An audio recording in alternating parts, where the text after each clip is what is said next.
C'est de la coriandre vietnamienne. Donc, en fait, j'étais en train de regarder parce que c'est celle de l'année dernière, mais je crois que je vais pas l'utiliser parce qu'elle est plus très puissante. Tu vois le bruit des plantes sèches. Cette année, normalement, j'ai fait presque 80 kilos de plantes sèches, ce qui est bien parce que l'année dernière, j'étais à 50 kilos. Ça paraît pas beaucoup, mais en fait, c'est énorme de faire cette quantité-là de plantes sèches. C'est beaucoup de travail, surtout que je fais tout à la main. Mon objectif, c'est d'arriver un jour à 100 kilos de plantes sèches, mais pour l'instant, j'ai toujours pas réussi. Voix du Sud Touraine avec Juliette Crière. Son cœur a longtemps balancé, mais elle vit aujourd'hui au rythme des passions. Elle nous raconte.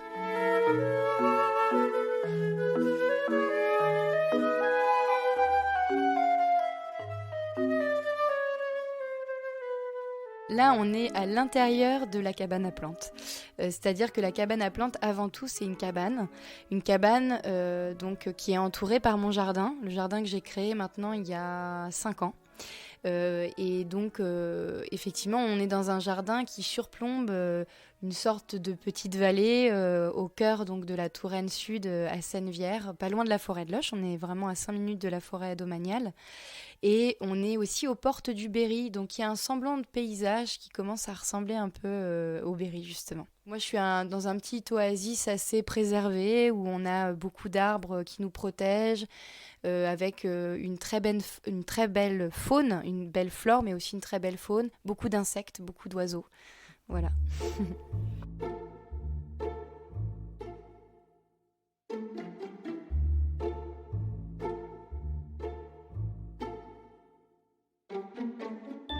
J'ai grandi mes 7 premières années à Pérusson, dans une ferme assez similaire, donc c'est à 5 km d'ici, donc c'était pas très loin.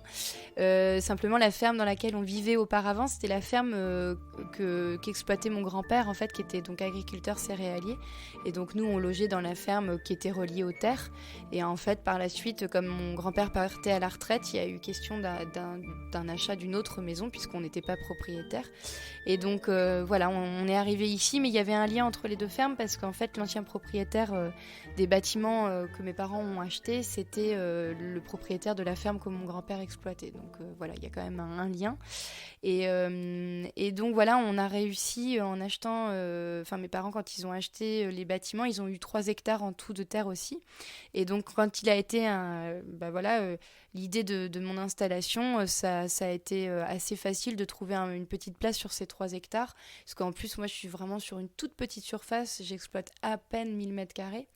Donc voilà, on a fait un commodat, on appelle ça comme ça. Et donc, c'est une sorte de bail donc avec mes parents. Et j'ai la chance d'avoir eu des terres familiales pour commencer mon activité très rapidement.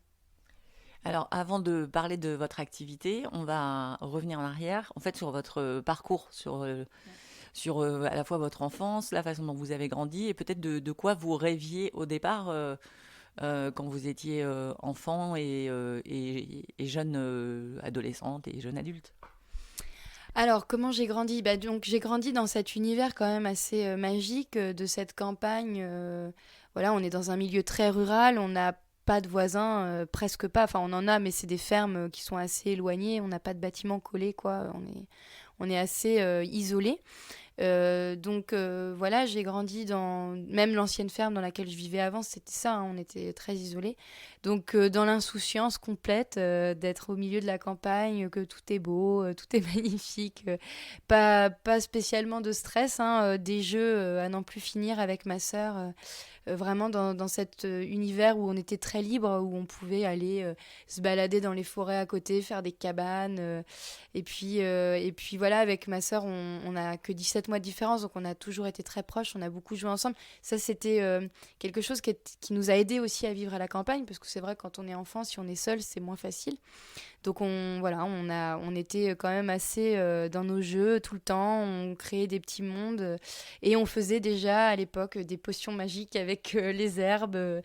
On faisait aussi, on avait créé un faux restaurant, enfin voilà, on s'amusait bien.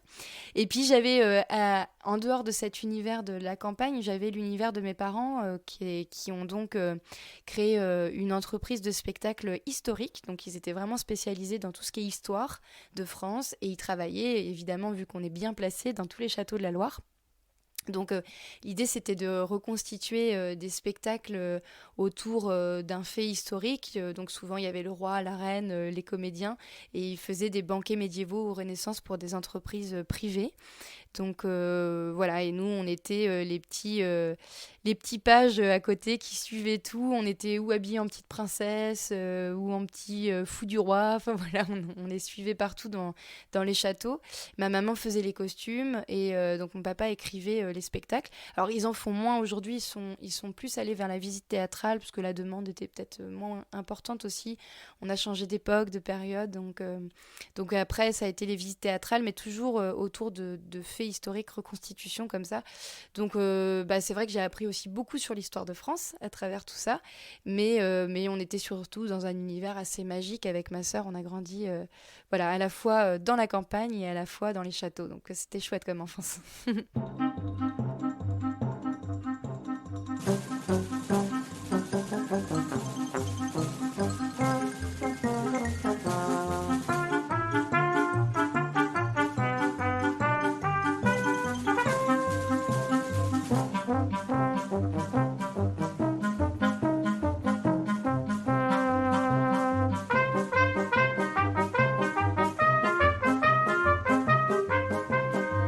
On a été à l'école à Saint-Martin, à Loches. Je suis pas déçue d'avoir été là-bas. Moi, personnellement, je suis pas spécialement dans la religion et je suis pas parce que c'est une école privée catholique. Mais par contre, j'avoue qu'il y avait des super maîtresses et qu'il y avait une ambiance vraiment super. Après aussi, je suis assez contente d'avoir appris de la religion, même si moi-même je suis pas chrétienne ou croyante. C'est quelque chose qui est intéressant de découvrir une religion de l'intérieur pour pouvoir en parler et puis aussi pour pouvoir la comprendre. Donc voilà, ça m'a apporté cette éducation-là aussi. Et puis voilà, après on a été au collège, donc là toujours au Saint-Denis. Et puis ensuite, moi par contre, j'ai décidé d'aller au lycée public Alfred de Vigny.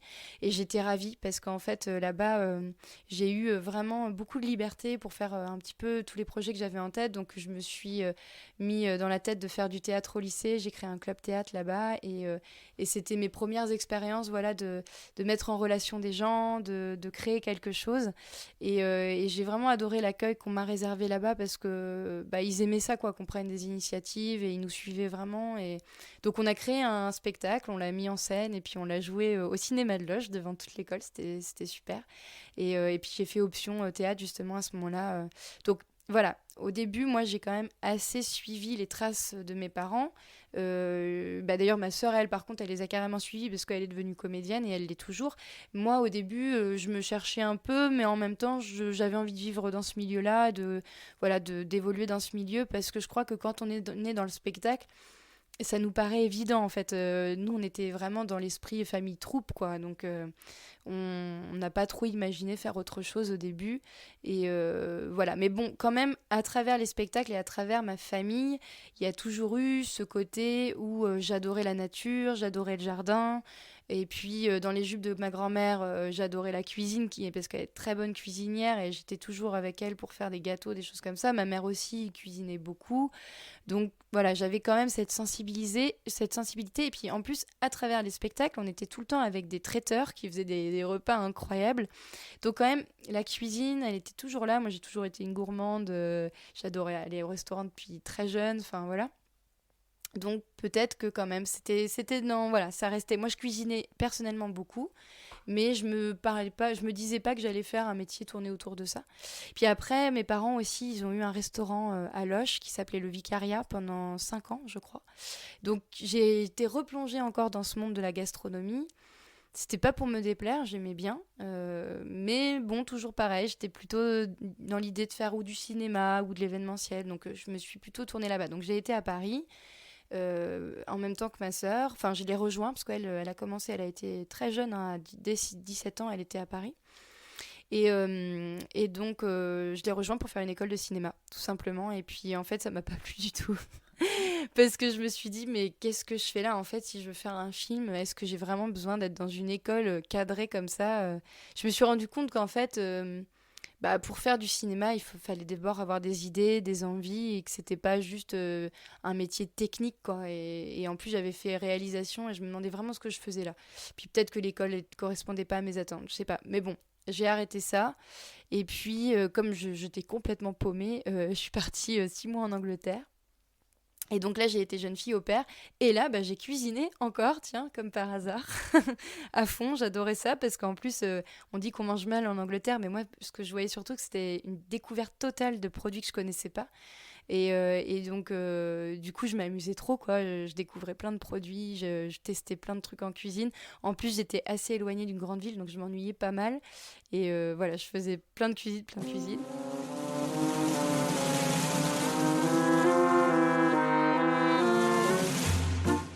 Et puis après, là-bas, je me suis pris en main et je me suis dit, bon, il faut que je trouve autre chose à faire. Donc, je me suis dit, en fait, moi, ce que j'aime, en étant éloignée, voilà, c'est mon territoire, c'est ma région, c'est parler voilà, aux gens de défendre ma région, le côté très chauvin, très tourangelle. Et donc, je me suis dit, bah, je vais faire du tourisme, en fait. C'est ça qui me va. J'aime bien la gastronomie, tout ça, donc je vais faire du tourisme. Et donc, j'ai fait un BTS tourisme par correspondance avec le CNED. Et c'était super parce qu'en fait, je travaillais en stage un peu quand je voulais, parce que j'étais par correspondance. Donc, en plus, je choisissais un petit peu mes dates et j'avais beaucoup de stages possibles. Donc, j'ai travaillé au musée d'Ali à Paris, j'ai travaillé dans des hôtels, j'ai fait plein de stages assez sympas. Et puis, j'ai travaillé beaucoup à l'office de tourisme de Loches.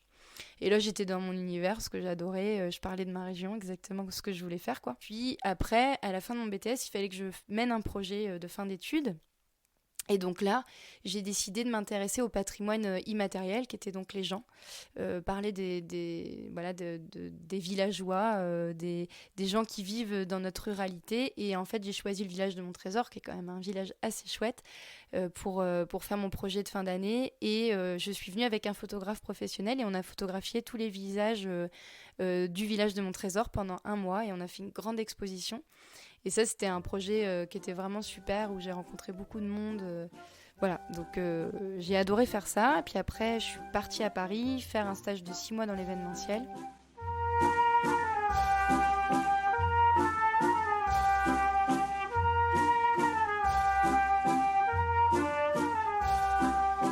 Paris, ça a été 2 temps pour moi. J'ai adoré là quand j'étais en stage pendant 6 mois. Donc c'était avec une entreprise événementielle qui était assez importante et qui organisait notamment des choses, des spectacles avec des apprentis. Donc c'était génial parce que j'étais quand même dans un univers d'événementiel mais assez concret avec des bonnes personnes, quoi. Donc c'était assez chouette. Et puis il y avait ce côté quand même frénésie d'arriver dans une ville où en plus moi j'étais plongée dans le milieu du spectacle et avec ma sœur qui faisait une école de théâtre, j'étais avec plein de comédiens. Donc on faisait plein de fêtes, enfin c'était super. C'était en plus moi je vivais à Montmartre, donc c'est pas non plus Paris pénible, quoi. C'est un super endroit Montmartre pour y vivre. Et voilà, donc la première année, ça a été super. Après, j'ai pris un boulot qui m'a moins plu. Et je dois avouer que quand je revenais le week-end, le dimanche soir, j'avais un peu les boules de rentrée. Et puis, je sentais qu'il me manquait quelque chose, quoi. Il y avait ce côté consommation parisienne, machin. Enfin, le côté consommation qu'on trouve en ville. Ça commençait à me porter un peu... c'était too much, quoi. C'était trop de... Enfin, voilà, je sentais que c'était plus ma place. Et en fait, là, il a été question avec donc mon mari, avec qui je me suis mariée après, Gaël, avec qui je vivais à Paris, de revenir à la campagne. On savait pas trop comment, on savait pas trop ce qu'on allait faire, mais voilà, je me suis interrogée, puis je me suis dit, bah moi, si je retourne à la campagne, je veux vraiment continuer à défendre mon territoire, toujours pareil, hein. Et du coup, je me suis rapprochée d'une entreprise qui venait juste de se créer, qui s'appelle La Ruche qui dit oui. Et donc, je me suis rapprochée d'eux et je me suis dit, si je vais à la campagne, je veux travailler avec La Ruche qui dit oui et défendre les producteurs locaux, etc. J'ai créé une antenne de distribution, donc à Sennevières, chez mes parents, et puis après à Rochecorbon, à côté de Tours. Et j'ai travaillé comme ça pendant 6 ans, à rencontrer des producteurs que j'ai impliqués dans le projet de La Ruche qui dit oui, parce qu'en fait, comme c'était tout nouveau quand moi je me suis installée, personne connaissait. Et je suis assez contente parce que ce réseau continue sans moi, évidemment. Et en fait, il y a des producteurs que j'ai installés à l'époque qui ont bien développé leur gamme grâce à La Ruche qui dit oui. Et donc, voilà, moi, j'ai lâché prise au bout de 6 ans parce que j'ai eu le projet dont on va parler, j'imagine, après. Mais c'était une belle expérience et ça m'a surtout mis vraiment à fond dans la production, quoi. Enfin, j'ai redécouvert la paysannerie et redécouvert ce monde grâce à La Ruche qui dit oui. Et puis, je me suis rendu compte aussi du potentiel de ce qu'il y avait à faire et de ce qu'on pouvait faire. Je savais pas trop ce que j'allais faire à ce moment-là, mais il y avait ce côté production locale, paysannerie, ce côté aussi où on faisait un peu de la politique à travers ce qu'on défendait. Enfin, je trouvais ça assez chouette, quoi, de me battre pour une cause qui me paraît quand même assez juste, de défendre le produit local et le petit paysan.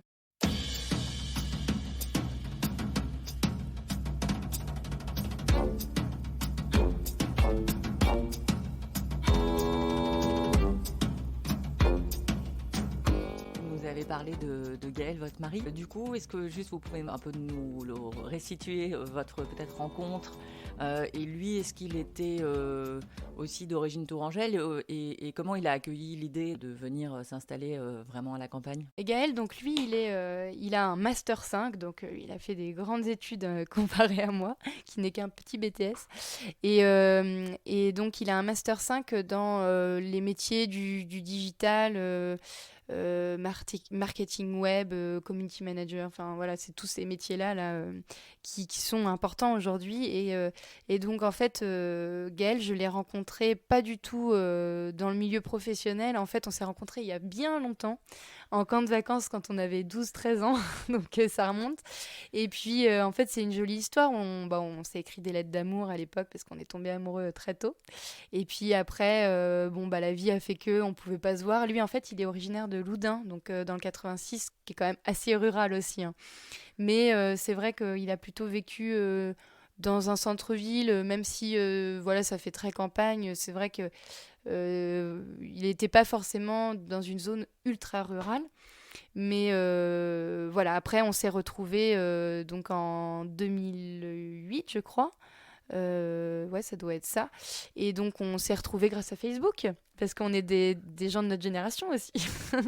Et donc, on s'est retrouvés comme ça. Et puis, en fait, voilà, quand j'ai eu 20 ans, j'arrive plus à resituer les dates, j'espère que je me trompe pas, mais c'est ça, j'ai eu 20 ans en 2008, je crois.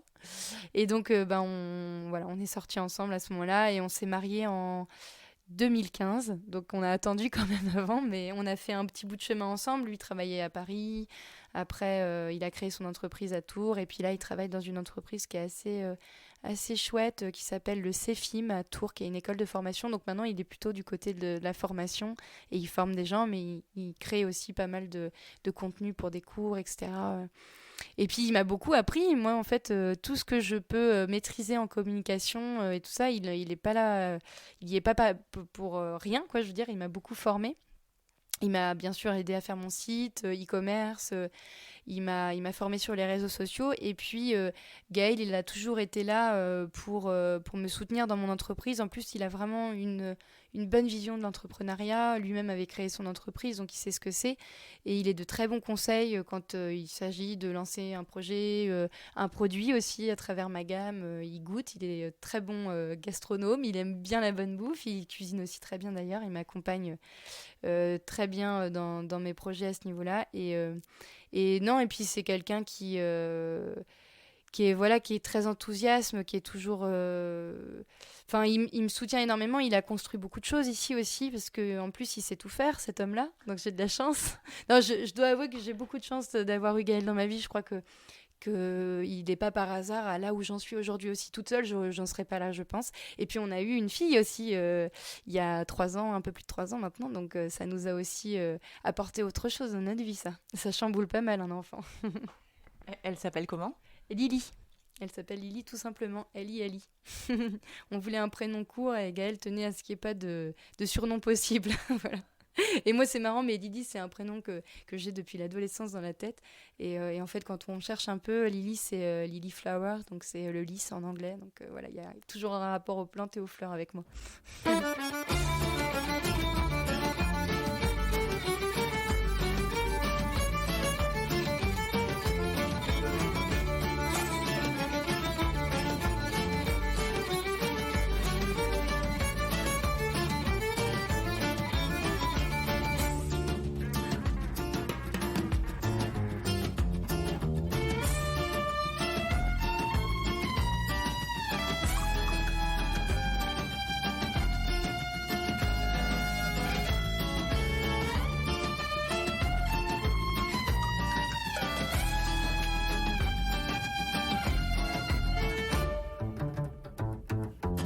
Et ensuite, comment s'est dessiné le projet en fait dont vous vous occupez aujourd'hui, qui s'appelle donc la cabane à plantes?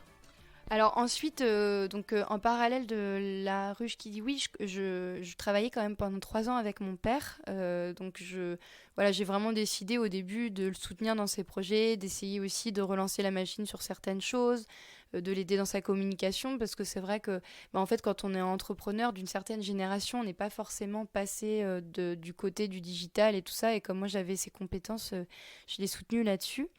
Et donc j'ai travaillé 3 ans comme ça avec lui et ça m'a permis aussi de revenir pas mal dans la maison familiale quand même et de retravailler en local. Voilà, j'ai fait ça. Et puis quand le contrat s'est arrêté, parce que j'ai eu la chance de bénéficier d'un contrat aidé, je sais plus comment ça s'appelait, c'est contrat d'avenir, je crois à l'époque il y avait ça. Et donc, quand le contrat s'est arrêté, malheureusement, comme beaucoup d'entreprises de la culture, ils ne pouvaient pas m'embaucher réellement. Donc, de toute façon, voilà, on a décidé d'arrêter de travailler comme ça. Mais moi, en plus de ça, j'avais vraiment l'envie de créer ma propre structure et mon propre projet.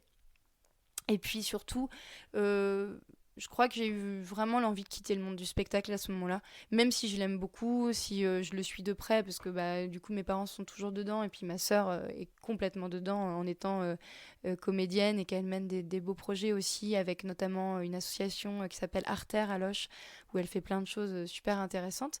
Et je les encourage et j'adore la culture. Mais par contre, c'est vrai que être à l'intérieur et surtout la place que j'avais qui était plutôt la diffusion, donc la vente des spectacles, en fait, j'en avais marre parce que c'est super dur. Et on se retrouve toujours à être obligé, comment dire, de vendre quelque chose dont on sait vraiment la valeur que ça a et on sait le potentiel que ça a. Mais en face, on sait pas pourquoi il y a des gens qu'on est obligé de on est obligé de prier devant eux pour qu'ils achètent. Enfin, en fait, j'en avais marre de faire ce côté un peu j'arrive pas à trouver le mot, mais c'était trop dur. J'arrivais plus à avoir la foi aussi en ce métier et j'avais envie de passer à autre chose. Et puis de toute façon, il y avait vraiment une réalité, c'est que moi j'étais profondément convaincue qu'il fallait que je fasse quelque chose avec la nature et avec la gastronomie et que je sais que ça m'apportait pas ce côté-là et donc j'ai eu envie de créer un projet là-dessus. Et en fait, c'est pas né en premier, je me suis pas dit hop, je vais faire des plantes et je vais faire quelque chose qui ait du sens, mais c'était d'abord notre vie à nous avec Gaël. On avait envie de revenir vraiment, parce qu'au début on est passé par Tours avant d'arriver à Sennevières, et on avait vraiment envie de revivre au milieu de la campagne, quoi. On n'avait plus envie d'avoir cette semi-ville où on venait un peu à la campagne, on habitait en ville, enfin on en avait un peu marre. Et on avait envie de fonder une famille, et du coup c'était l'idée de vraiment le projet de s'installer à la campagne. Donc on a un peu retourné le problème dans tous les sens, on savait pas trop comment faire parce qu'on était entrepreneurs tous les deux, on avait donc pas du tout de possibilité d'emprunter et donc du coup on a demandé à mes parents si on pouvait s'installer sur le domaine familial, quoi, si on pouvait se réinstaller là. Ils ont accueilli le projet avec plaisir. Et puis, donc là, je me suis dit, OK, on va revivre à la campagne, mais maintenant, il faut que j'ai une activité qui ait du sens avec cette vie-là, quoi. Je vais pas courir en voiture à Tours, ou voilà, je vais essayer de m'impliquer sur le lieu et de créer un projet aussi qui ait du sens donc avec mes convictions, mais qui ait du sens avec le lieu existant. C'est-à-dire que sur place, mes parents, ils ont créé des gîtes. Le premier, il y a plus de 15 ans maintenant, et puis il y a un deuxième, il n'y a pas très longtemps. Et donc, voilà, c'était aussi trouver du sens avec tout ça, que ça fonctionne ensemble, quoi. Donc moi, dans l'idée, au début, je voulais l'énorme ferme pédagogique avec des animaux, plein de choses où on pouvait apprendre tout en cultivant, voilà, en faisant une production, mais je ne savais pas de quoi. Et puis, je me suis recentrée grâce à une formation que proposait l'ADR. Donc, les ADR, c'est des associations justement qui soutiennent l'agriculture paysanne et qui sont en général ralliées à la Confédération paysanne. Enfin, voilà, ils ont des belles convictions en général, enfin, en tout cas, qui sont les miennes. Et donc, ils proposaient une formation qui s'appelle de l'idée au projet. Qui permet donc de venir avec plein d'idées et de terminer par un beau projet. Donc le projet là, ça a été celui de l'installation en culture de plantes aromatiques et médicinales. Mais au début, je me suis dit quand même, je vais me former un peu plus sur ce domaine parce que je n'y connaissais pas grand-chose. Donc j'ai fait une formation donc à la MFR de Chauvigny, maison familiale rurale, qui proposait une formation spécialisée en production des plantes aromatiques, donc vraiment technique, et avec un peu de botanique et aussi une session sur la transformation des plantes. Donc voilà, j'ai fait 4 semaines, c'était très court. J'ai eu le soutien de Pôle emploi, ça c'était super, qui a cru à mon projet. Après, j'avais quand même fait un beau dossier aussi. Je pense que j'étais assez convaincante. Et donc, voilà, le projet est né. Et en fait, j'ai fait cette formation. En parallèle, je plantais mes premières vivaces. Donc, les vivaces, c'est des plantes pérennes qui restent sur plusieurs années parce que je me suis dit, OK, si je veux produire vite, il va falloir quand même que je plante vite. Et donc, j'ai planté dans une petite partie de la parcelle les premières lavandes, les premiers thym, romarin, sauge, etc. Et puis, voilà, après, j'ai développé le jardin. Au début, il était sur à peine 600 mètres carrés. Puis maintenant, il fait, si on calcule tout, la partie de la serre, parce que j'ai aussi une serre, plus les nouvelles zones que j'ai installées, je compte à peu près 1000 mètres carrés. Il faut savoir aussi que je fais de la cueillette dans la nature, donc ça rajoute encore des plantes que je ne cultive pas. Voilà, donc le projet est né. Ça s'est appelé très vite la cabane à plantes parce que c'est donc un jardin qui est installé autour d'une cabane en bois. Et donc, bah voilà, tout simplement.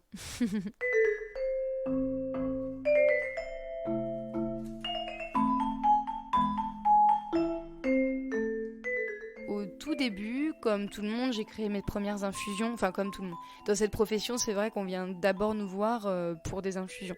Donc, j'ai créé des infusions très rapidement avec mes premières plantes séchées. Et en fait, ben moi, je me suis très vite axée, certes sur les vertus, mais surtout sur le goût. J'avais vraiment envie de faire des infusions qui avaient un goût intéressant, parce que c'est vrai que les infusions complètement médicinales, des fois, c'est un peu dur à boire. Ça peut être très amer. Les plantes, c'est quand même particulier. C'est un palais faut réouvrir à ça. Et donc, c'est très important pour nous, les producteurs d'infusions, de refaire des infusions qui sont aussi qui sont un plaisir à consommer, quoi. Donc moi, je me suis tournée très vite là-dessus. Et puis aussi, je voulais qu'il y ait de la couleur, je voulais qu'il y ait des fleurs. Donc j'ai fait beaucoup de fleurs comestibles très rapidement. Et voilà, j'ai créé ma première infusion, c'était Magie Bleue, qui maintenant est d'ailleurs la star de mes infusions, que je vends le plus. Et puis après ça, commencé à développer une gamme d'épices. Donc j'ai fait des mélanges d'herbes en fait pour différents types de plats. Donc ça se fait beaucoup avec des épices qui viennent de partout. Mais en fait, j'ai découvert la richesse des plantes et qu'avec des herbes qui poussaient très bien ici, on pouvait créer des produits pour cuisiner qui faisaient penser aux épices qui venaient de loin. Donc là, par exemple, ma dernière création, c'était ce matin avant que vous arriviez. J'étais en train de créer un mélange qui va s'appeler mélange pain d'épices. Donc en général, le mélange pain d'épices, c'est cannelle, clou de girofle, gingembre, etc. Et là, je refais ce mélange avec des herbes type basilic cannelle. Le basilic tulsi qui a une odeur de clou de girofle. Je mets aussi de la reine des prés pour le côté vanillé. Enfin voilà, j'essaye de refaire des mélanges qui sont avec des herbes locales, mais qui font penser à des épices d'ailleurs. Et en fait, vraiment, ça c'est la gamme que je veux défendre de plus en plus et que je veux développer. C'est voilà, une gamme que j'aimerais bien présenter aux chefs aussi, aux chefs de restaurant un jour, pour qu'ils puissent utiliser dans leur cuisine des herbes locales. Et qui ait du goût, des goûts d'épices lointaines.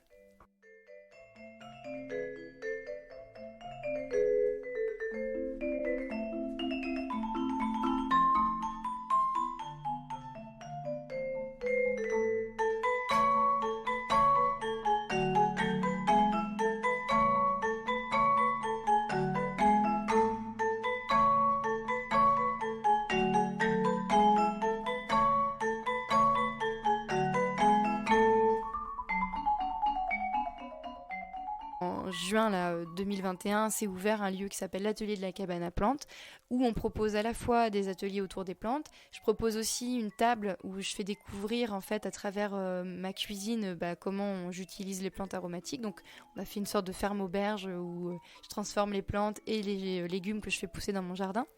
parce qu'il y a aussi ce volet-là. Je suis devenue complètement autonome en légumes depuis qu'on s'est installé ici. Je fais quand même beaucoup de potager. Et donc aussi, c'est pouvoir montrer certains légumes, comment les cuisiner avec les plantes, etc. On va développer pas mal de choses. Et puis aussi, c'est un lieu d'événement. Donc par exemple, en fait, j'essaye là chaque mois d'inviter un chef à cuisiner avec les légumes du jardin et les plantes du jardin un menu. Donc là, il y a Clément Dumont d'Arborescence qui est venu il y a 2 semaines et qui a fait un repas. C'était vraiment très connotation automne, donc avec les légumes que j'avais au jardin. Et c'était super. C'était vraiment une très belle expérience. Tout le monde a adoré. Et puis d'avoir un vrai chef dans cette cuisine qu'on a créée, c'était hyper émouvant. Enfin, j'ai vraiment réussi à faire le lieu dont je rêvais, où en fait tout le monde mange sur la même table, tout le monde se rencontre, personne se connaît au début du repas, hein, et après ça fait un dîner d'amis où tout le monde discute, tout le monde échange sur des choses assez fortes en plus, parce qu'on est dans le monde du partage, de la gastronomie, de l'écologie. On est dans plein de choses assez, pour moi, qui sont des sujets très importants de notre époque. Et donc, du coup, c'est assez super de créer ça, de créer ces relations entre les gens aussi. J'ai toujours eu ce côté où j'aimais faire rencontrer les gens ensemble et partager des choses. Donc, du coup, c'est vrai qu'il y a ça qui revient toujours dans ce que je fais dans mes activités. C'est génial, hein, je fais ce que j'aime. Ouais, je suis heureuse. Après, faut pas oublier aussi que d'être entrepreneur, c'est pas de tout repos, hein. C'est une vie complète tournée autour de ça. C'est aussi pour ça que je trouve que Gaël est quand même très patient et indulgent, parce qu'il supporte aussi beaucoup mon activité tout le temps, quoi. Il a rien demandé, hein, je lui impose beaucoup de choses. Donc c'est vrai que faut vraiment comprendre que quand on entreprend comme ça, quand on vit de sa passion, c'est 100% ça, quoi. Là, je vais partir une semaine en vacances et j'ai besoin à un moment donné de décrocher aussi, parce que on est tellement impliqué dans ce qu'on fait qu'on se donne à fond, et c'est vrai qu'il y a des journées en été, en pleine période des cueillettes, et en même temps avec ce lieu que j'ai créé, où je comptais plus mes heures, parce qu'en fait je travaillais de 7h du matin à minuit sans interruption, quoi. Mais en même temps, voilà, quand on est passionné, j'ai quand même cette chance de me lever tous les matins en faisant ce que j'aime, en décidant de ce que je vais faire dans la journée aussi. Ça, c'est pas pour tout le monde la même chose. Et puis de vivre dans un endroit magnifique. Enfin voilà, j'offre aussi à ma fille quelque chose de génial. Enfin là, elle est déjà en train de vouloir boire ses premières tisanes à 3 ans. Moi, je trouve ça cool, quoi.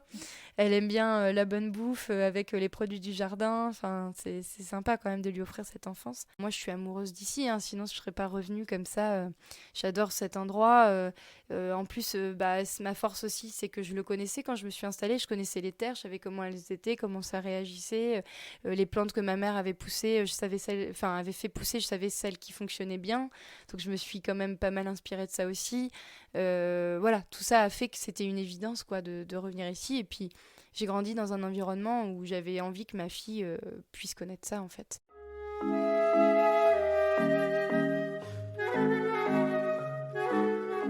C'était Voix du Sud Touraine avec Juliette Crière, un podcast proposé par la communauté de communes Loche Sud Touraine, signé Anne-Claire Bulliard.